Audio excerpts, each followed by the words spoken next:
Hello friends, வணக்கம் and welcome to சஞ்சயம்மா சமையல். இன்றைக்கி நம்ம வந்து பன்னீர் பட்டர் மசாலா எப்படி பண்ணுறதுன்னு பார்க்க போகிறோம். சப்பாத்திக்கு வச்சு சாப்பிடக்கூடிய ஒரு அட்டகாசமான சைட் டிஷ். வாங்க இது எப்படி சிம்பிளாக ரெடி பண்ணுறதுன்னு பார்க்கலாம்.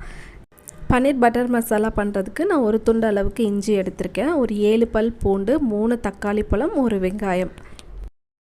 இப்போ ஒரு பாத்திரம் அடுப்பில் வச்சிடலாம். அதில் வந்து நான் கொஞ்சமாக எண்ணெய் சேர்த்துக்கிறேன்.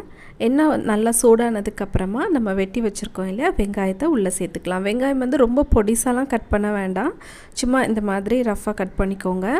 வெங்காயம் வந்து கொஞ்சம் நேரம் ஒரு 5 நிமிஷம் நல்லா வதங்கட்டும்.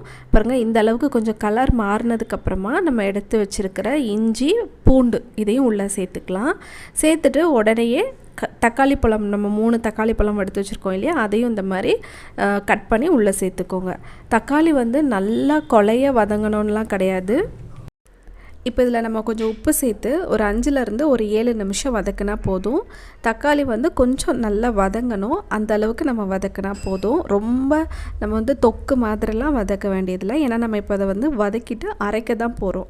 பாருங்கள், இந்த அளவுக்கு நம்ம வந்து தக்காளியும் வெங்காயத்தையும் நல்லா வதக்கினா போதும். இதுக்கப்புறம் ஒரு பாத்திரத்தில் மாற்றிட்டு ஆறுனதுக்கப்புறமா நான் வந்து மிக்ஸி ஜாரில் போட்டு கொஞ்சமாக தண்ணி ஊற்றி அதை நல்லா பேஸ்ட்டாக அரைச்சி வச்சுக்கிட்டேன். இப்போ மறுபடியும் நம்ம வதக்கின அதே பாத்திரத்தை வச்சுட்டு 1 ஸ்பூன் அளவுக்கு பட்டர் சேர்த்துருக்கேன்.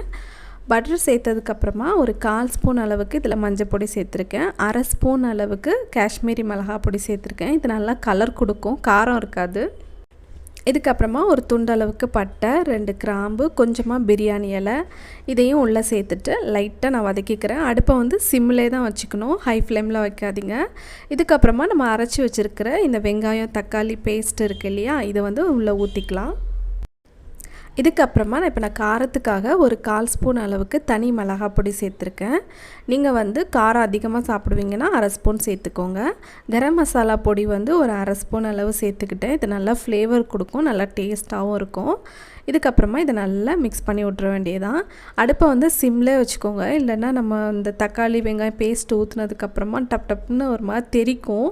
அதனால் கொஞ்சம் சிம்லே வச்சுட்டு லைட்டாக ஒரு 5 நிமிஷம் நம்ம மூடி போட்டு இந்த பச்சை வாசனை போகிற வரைக்கும் நம்ம வந்து கொஞ்சம் கொதிக்க விட்டுடலாம். 5 நிமிஷத்துக்கு அப்புறமா நம்ம வந்து இப்போ பன்னீர் சேர்க்க போகிறோம்.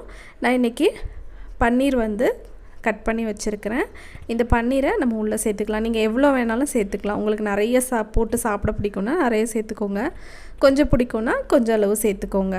அவ்வளோதான். இப்போ பன்னீர் சேர்த்துட்டு நம்ம ஒரு 10 நிமிஷம் அடுப்பை வந்து சிம்மில் வச்சுட்டு மூடி போட்டு வேக விட்டுற வேண்டியதான்.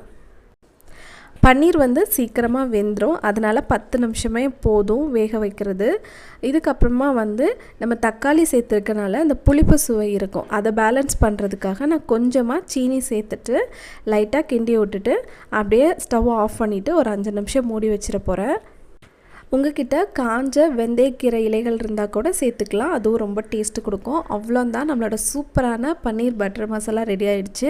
சப்பாத்திக்கு வச்சு சாப்பிட்டு பாருங்கள், அவ்வளோ அட்டகாசமாக இருக்கும். திரும்ப திரும்ப செஞ்சு தாங்க அப்படின்னு கேட்பாங்க வீட்டில், அந்தளவுக்கு அருமையாக இருக்கும். என்னோடய சேனலை இன்னும் நீங்கள் சப்ஸ்கிரைப் பண்ணாமல் பார்க்குறீங்கன்னா மறக்காமல் சப்ஸ்கிரைப் பண்ணி பாருங்கள். பக்கத்தில் இருக்க பெல் பட்டனையும் கிளிக் பண்ணிக்கோங்க. இவ்வளோ நேரம் அவ்வளோ பொறுமையாக இந்த வீடியோவை நீங்கள் கடைசி வரைக்கும் பார்த்ததுக்கு நன்றி.